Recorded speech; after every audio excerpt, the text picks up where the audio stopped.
এই দেখো কাকে নিয়ে এসেছি। ভাইয়া এটা বুঝি ভাবি? ভাবি তুমি খুব সুন্দর। না সোনামণিরা, আমি ভাবি নই, আমি তোমাদের আপু। এখন থেকে সব সময় আমি আসব, তোমাদের সাথে খেলবো, আরো কত মজা করব। দেখো, তাহলে তুমি আমাদের ভাবি হয়ে যাও, তাই না ভাইয়া? মন্দ হয় না। ভালো হবে না বলছি, আমি কিন্তু চলে যাব। নাও ধরো। ভাবি তুমি আমাদের ছেড়ে আরে বাবা থামো থামো, আরে থামো।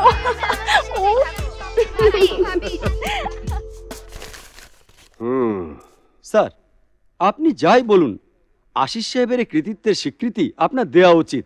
দেখেছেন দেশ জুড়ে কত শিল্পপতি রয়েছেন, তারা সমাজের যেসব কল্যাণকর কাজ করতে পারেন না, আমাদের আশিস বাবাজি গান গেয়ে সেসব কাজ করে বেড়াচ্ছেন। স্যার, এটা আমাদের গর্বের বিষয় নয় কি? মিস্টার কামাল, একটা অপদার্থের এসব প্রতিবেদন আমার কাছে মূল্যহীন। মিউজিকের উপর লেখাপড়া করেছে ভালো কথা, কত করে বললাম এবার এমবিএটা করে ফেল, কাজে লাগবে। আচ্ছা বলুন তো, আমার অবর্তমানে এত বড় ইন্ডাস্ট্রিটা কে চালাবে? স্যার, সবাইকে দিয়ে সব কাজ হয় না। আমি বলি কি, আপনি বরং রোমানামাকে অফিসে যাওয়া আসা করতে বলুন। আমার বিশ্বাস ভবিষ্যতে রোমানামার মতো স্মার্ট মেয়ে এই কোম্পানি চালানোর ক্ষমতা রাখবে। না না, আমি কোনো কথাই শুনবো না। টিকিট আমার চাই, প্রয়োজনে আমি ডাবল দাম দেব। কে আবার যাবে? আমার কাজিন চিক্সি। আর শোনো, সোনু নিগমের কনসার্ট আমি কিছুতেই মিস করতে পারবো না। আমি কোথায়? আমি আমার ভার্সিটি লাইব্রেরিতে পড়াশোনা করছি। তুমি খামাখা। শুনুন, এটা গল্পের জায়গা নয়, টেলিফোন করার জায়গা নয়। নিজে না পড়ুন, অন্যকে ডিস্টার্ব করবেন না। I see. এত মনোযোগী হয়ে পড়তে হলে নিজের বাড়িতে বসে পড়তে পারেন না? লাইব্রেরি হচ্ছে পড়াশোনার জায়গা, এখানে পড়াশোনা করতে আসি, কনসার্ট নিয়ে কারো গল্প শুনতে নয়। Shut up! আমি মুখ বন্ধ করেই পড়ছি, আপনি আপনার মুখে একটু খিল দিলে আমি খুব খুশি হব। তোমাকে তো খুশি করার দায়িত্ব আমার না? তাহলে দয়া করে আমাদের ডিস্টার্ব করবেন না। লাইব্রেরির বাইরে গিয়ে ইচ্ছা মতো কথা বলুন, যান। বাড়াবাড়িটা কিন্তু বেশি হচ্ছে। জানো আমি কে?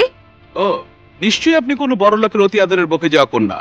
ভার্সিটি আর লাইব্রেরি যা টাইম পাস করার জায়গা, লেখাপড়া করার নয়। হোয়াট? তোমাকে আমি দেখে নেব। দেখুন, ভালো করে দেখুন, আমি তো আপনার সামনেই দাঁড়িয়ে। এই বলুন, তোমার চশমাটা ওনাকে দাও, বেচারি দেখতে পাচ্ছে না। একই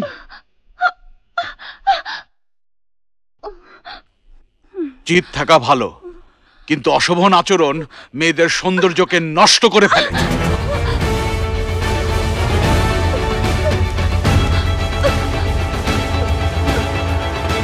ধন্যবাদ রাজু, ওর জন্য লাইব্রেরিতে পড়াশোনা করা অসম্ভব হয়ে ওঠে।